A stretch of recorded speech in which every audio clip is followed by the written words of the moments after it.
Hey everybody, it's Friday afternoon and we got to do a video this week. And this week we're going to be talking about distressing the new Rusty Black Patina finish that we carry at Bisou Boutiques. Rusty Black Patina is really unique. I'm not entirely sure how my guy does it. It seems to be some sort of an iron oxide finish, but don't quote me on that. I can tell you it's nickel free and the brass is lead compliant, so it's a really nice product to use, and the finish is cost effective for all of us, which makes it nice. You know, we can carry the bigger pieces and don't have to charge as much, say, as the silverware silver plate or the Russian gold plate. So it's more economical to use, and it's so versatile because you can raise highlights in it, which I totally love to do. So we're going to work on that a little bit together today, distressing the Rusty Black Patina finish with some fine steel wool. Not the sunshine cloth that I've showed you before, or that you see on the mini clips that are on the BisouBoutiques.com website, where we have over, I think, 4,200 products now and growing. But we're going to do it with steel wool today, and I'm going to show you how it looks afterwards and what your options are. And then I'm going to show you something that I made this week with the distressed Rusty Black Patina finish and a collage crescent, and we're going to talk a little bit about how you can bead a neckline. So come on over here with me and we will distress some brass. Here we are with some key pieces in the Rusty Black Patina finish that you might want to use for a really lovely autumn centerpiece necklace. Here is the big 5-inch wide collage base that we've recently had done in the Rusty Black. And you can see that it's a very matte finish. This is not, by any means, your typical gunmetal type finish, but instead, it's kind of a matte. And as you look at it, and this is before anything's done to it, you can see it's already a little distressed, and that's natural. When you get it, this is not defective. It's kind of like, for lack of a better analogy, stonewashed jeans. You know, there are imperfections in the finish, and that's part of its beauty. That you see the back is some where it didn't quite take. That's okay, because we're going to distress this and it's going to be fine. So what I'm going to do, now when I distress, I like to bend these down and work flat. You can always put the bend back in them very easily, but it's easier to work flat. So I like to push them down a little bit. I'm going to distress it. Here's my fine steel wool. Get the finest that you can find in the hardware store, meaning the lightest gauge. You don't want something real heavy, very light. And just start buffing it out. And with this stuff you can even go in like a circular motion. Now you're not going to make this look all perfect, and that's cool, because that's part of the look. And so when you make things with Rusty Black, you will want to let your customers know that this is part of the beauty of it and the old altered appearance. So that's the back. The front's not really going to be necessary to do much too, because we're going to collage over it, but just for argument's sake, we'll go ahead and do it. You can see how it removes some of the finish, and do you see the copper highlights coming up underneath? You'll see them more obviously in pieces that have texture rather than flat. What I like to do on a flat piece is go right along the edge and really raise it. See that? Do you see how I raised that? There. And then I like to go along here and really raise it. It just kind of gives it a cool look. Okay. Now, if you wanted to, you could Renaissance wax the back of that. I'm not gonna. I don't see any reason to. It's fine. It's totally fine. That's gonna stay. It's buffed out, shined. You could even take a sunshine cloth and kind of buff it up a little bit more. I don't see any reason to. And you certainly would not want to put Renaissance wax on here if you're going to collage over it. Now, if you're going to leave it plain, you could. But you're going to glue on this, so you don't want any oily stuff on there. Okay, so now I'm going to distress some maple leaves like I like to use in my collage. And this is where it gets really cool. I just take it and just kind of wipe it out. You see it raising the highlights? Be careful, because these are pointy. So you wouldn't want to cut yourself on it. Look at that, the difference it made. Here's one that is, one that isn't. Fabulous. Fabulous. I'm going to do one more because I actually need 4 of these to make the design that I want and show you. which I'm going to try to do on camera very quickly, and I'm not going to be able to finish the entire project, but it will show you where I'm going with it, which is really all you need. Because I'll be very honest with you guys. If you need to copy something I've made step by step just for a teaching exercise, okay, fine. But after that, it's not that I really care if you copy me because I sell these parts and I'm the teacher, but that really doesn't edify you as an artist. So these are just ideas, okay, guys? You take this idea and you run with it. This was my idea, and I'm sharing it with you, and I'm delighted to share it with you. But take the idea and make it your own. That's what I'm saying, okay? But this is what you can do with the brush. Now, you could do a little gilders placed on this too in spots to age it a little bit more, and that would be cool. Now, this is the chocolate ox. You can see it's quite different, but it's a beautiful accent, especially when you have raised some highlights. Now, I'm going to raise a few highlights in this too, just to show you that it can be done. And it raises like golden highlights. Do you see that? Just really getting pretty. Now, if you wanted to, you could Renaissance wax them. You know, if you want to get that little kind of a slight oily glow to them, but don't get it on the backs because you're going to be collaging them. It's really not necessary. I wouldn't do it. Here's the flower finding. Just brush it out. Careful again that you don't poke yourself on it. This is basically the technique, is just kind of rub it with the steel wool. Just enough. You don't want to, you know, like scrub on it too much because you raise too much of the black. You don't want to do that. You want to get this beautiful coppery stuff that's underneath. It must be whatever layer that he puts under there to get that off. But here's a cuff that I buffed out yesterday. We got a few, I don't know, there's like 15, 16 of them on the website at bcboutiques.com. That's where you will find them. I think they're $4.95, $5.95, something like that. Isn't that beautiful? You can just see that beautiful little etch. And you know what? It's pretty enough. You can just wear it the way it is until you figure out what you want to do with it. But as you can see, this makes quite a mess. So I'm going to take this off of here. And Robbie, if you'll just move with me, I'm going to show you how I take care of this mess. Dustbuster.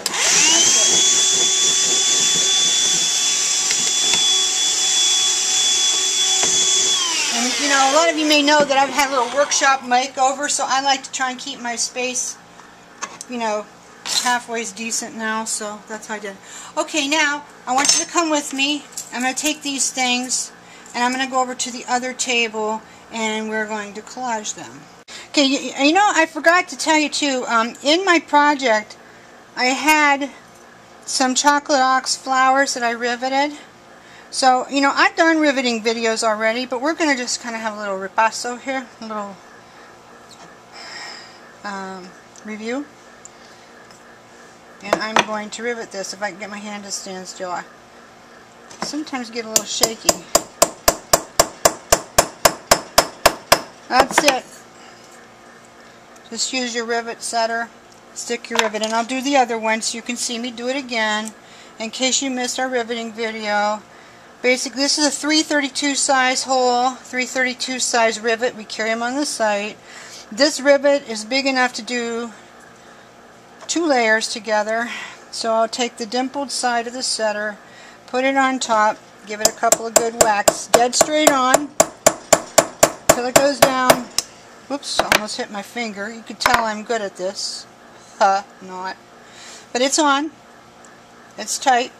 So now, Rob, you can just follow me over here. So here we are with a necklace that I used these same parts that I just buffed out to make a collage necklace yesterday.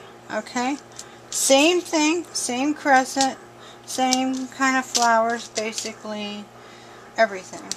And as you can see, I have been very neat.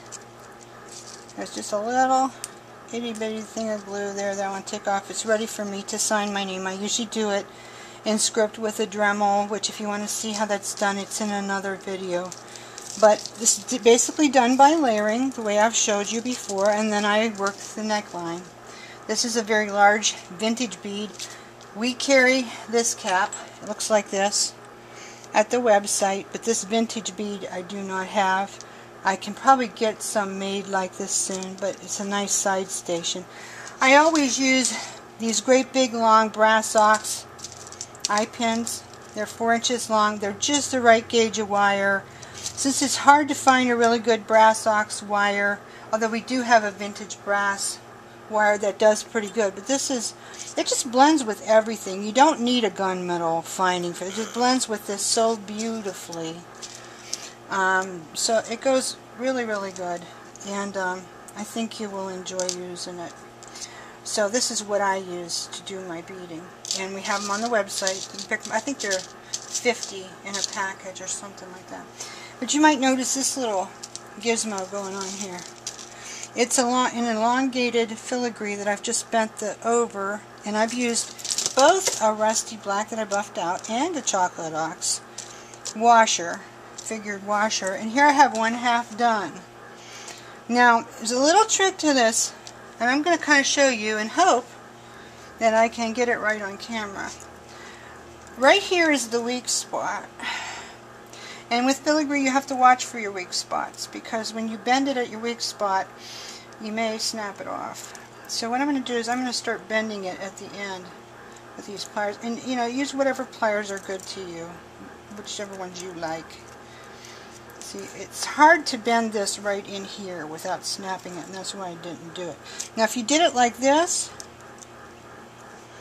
and left it standing up, it would make you a clasp. But I'm afraid that with use, this part right here could wear and break in time. So even though I'm seeing some do that, my jury's out on it a little bit. Don't know if I want to use this for a clasp. I don't know. I have to make something that way and experiment with it for what. So what I'm going to do is I'm going to take this out. I showed you that option. I'm going to take this bend out, and now I'm going to bend it down and flatten. And now I can't open it, and it's staying there. But now I have a really cool side section that I can use in another necklace, just like that. Or maybe it could even be purse hardware. Why not? Centerpiece for a necklace or something. But anyway, you just need 2 of these etched washers, which we just got them back in Rusty, and I think we have plenty of them in Chocolate Ox, and then we have this piece also at bsuboutiques.com. Okay, so now I'm going to show you how you can do this centerpiece quickly. We're probably not going to have time to do any beading this time, but I'm going to show you just quickly how that you can form this centerpiece.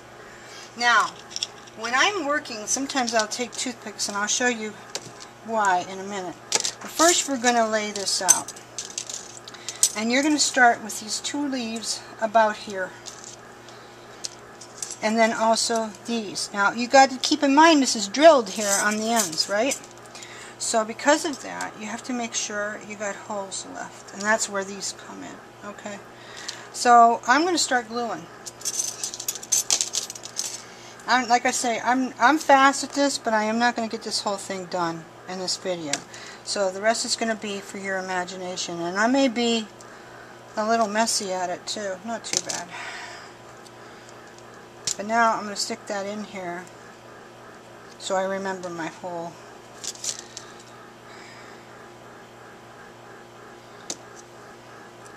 In case that shifts around. You might say, well, why do you need to remember your hole? You already put it on. As well, it could shift around. And if it does, that kind of holds your place. Okay? So that's why. There's just a little trick I found recently after all these years to kind of help me out a little bit. So if you want to try it, go ahead. If not, don't worry about it.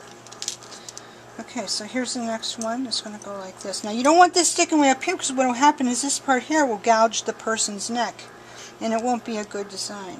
If you have something sticking up, it needs to be something soft, because someone's going to wear this, and yeah, you could say, well, it's art. Art's painful, like high-heeled shoes. And you might be right, but we don't want to inflict any more pain than necessary on our wearers. We want them to wear our jewelry and enjoy wearing it for a long, long time. Okay, so you see how I've done this. Now, I am going to do, you know what, I might have actually had another, yeah I did, I had a bigger piece. Just a second, I'm going to get another one.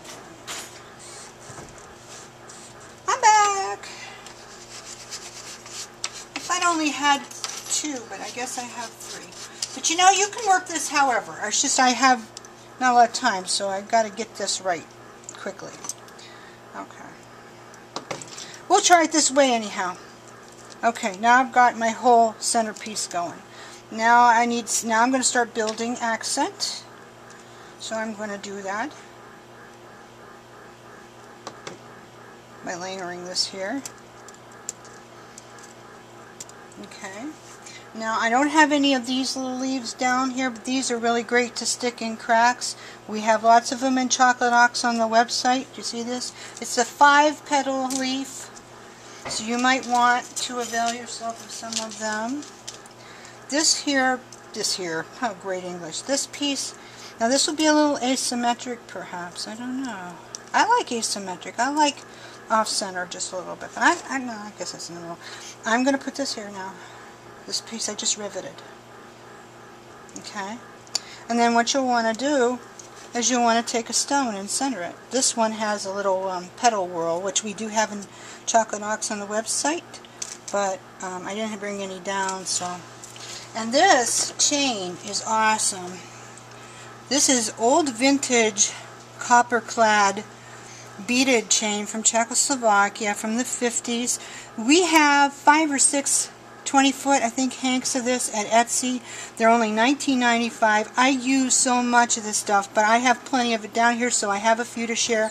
Go to Bisou1441 at Etsy. That's my backroom store, and you can buy this chain, and then you'll have really a cool stash for your workshop also, because it made such a nice little dangly thing that's got stuck up in there.